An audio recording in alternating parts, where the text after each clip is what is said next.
A healthy relationship means an intentional relationship, not just love.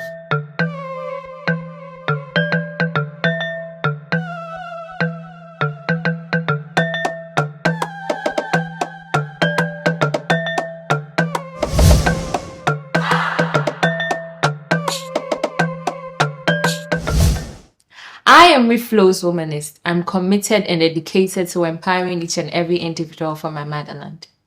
This show is brought to you by REFLO'S sanitary pads.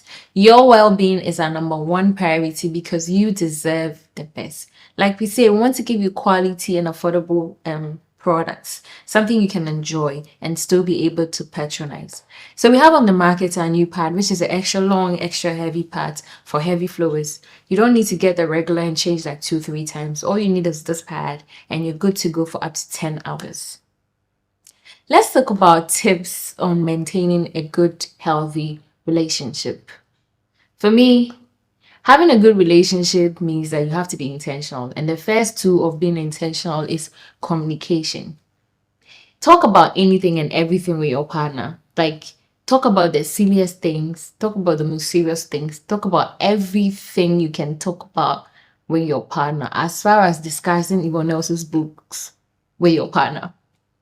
So I had an encounter with an old woman who is like 76, and per our conversation, she spoke to me about a lot. And the conclusion of the whole conversation was her reason for a good marriage is, mind you, this person has been married for 44 years, yes. And her reason for a good marriage, or how she was able to keep up with everything she's been through in the marriage, is communication. She talks about everything and anything with her husband.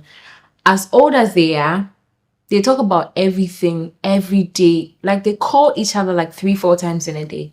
But you, Akosia young man, said that you are sitting there 22 years. When your boyfriend calls you 2 times in a day, you are angry. Why? When someone is 76 and she's able to call her husband 4 times in a day, just talk about everything, how his day went, how hers is going. She's busy, he's also busy. And this tells us that communication is a very vital tool in a relationship.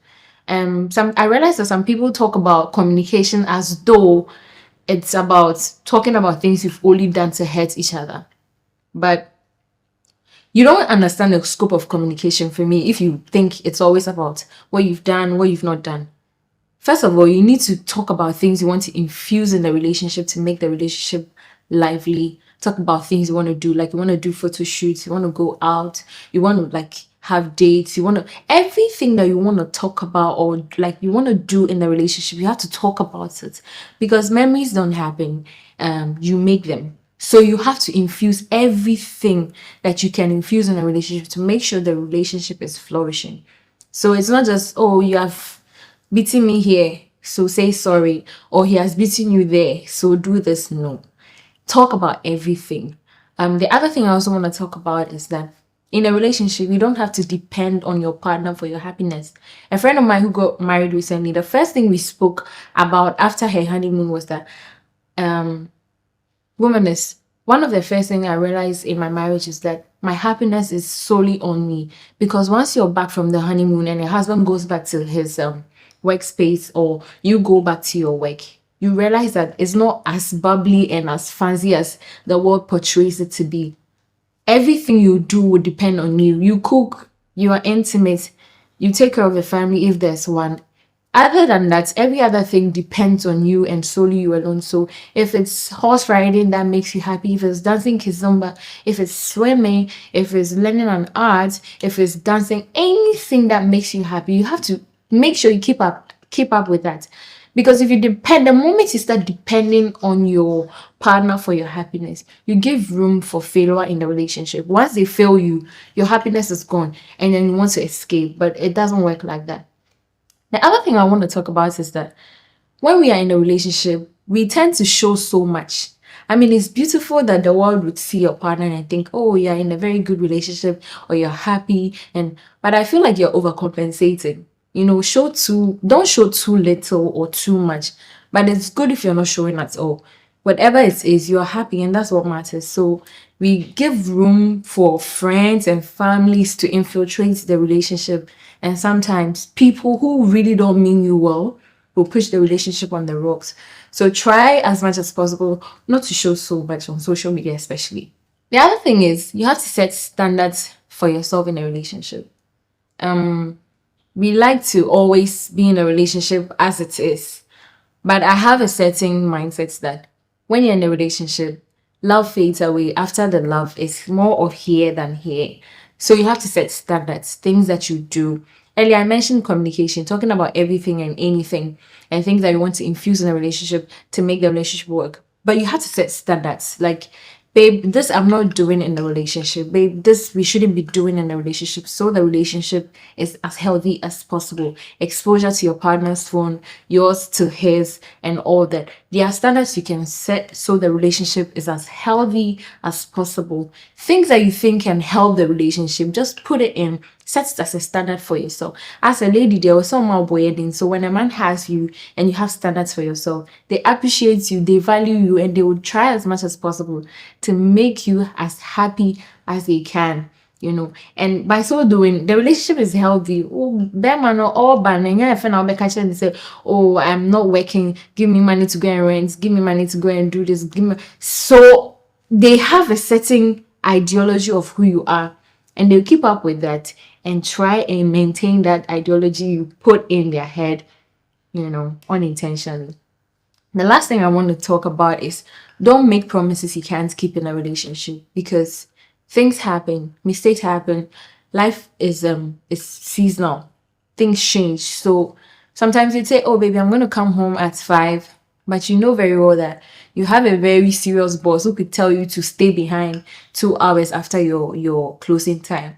So then you're going to be late and your partner is going to be upset. So why don't you just make a very easy promise? Oh, I'll try and come home early, maybe before this time, or don't give time at all if you can't keep. So you always just under promise and over deliver. Let's say you want to take your partner out for a date.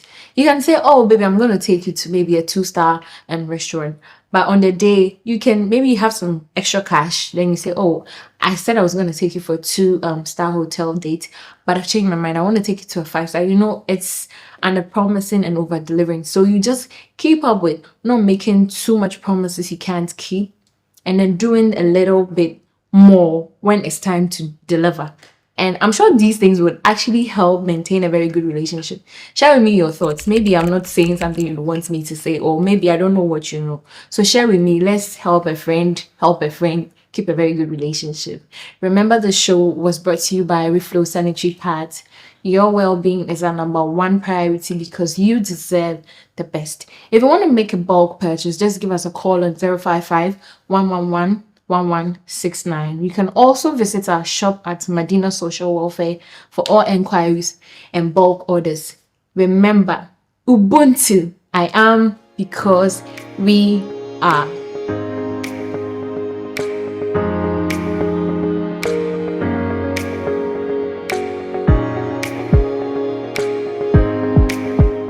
Don't go asking stupid questions. Girls like asking too many unnecessary questions like, and what color do you like? What are you going to use the color for? Are you going to eat it? No. Things that you need to know. Very, very important things like maybe his work, where he's coming from, his background, his intentions, roadmap, even his roadmap in life concerning his personal living.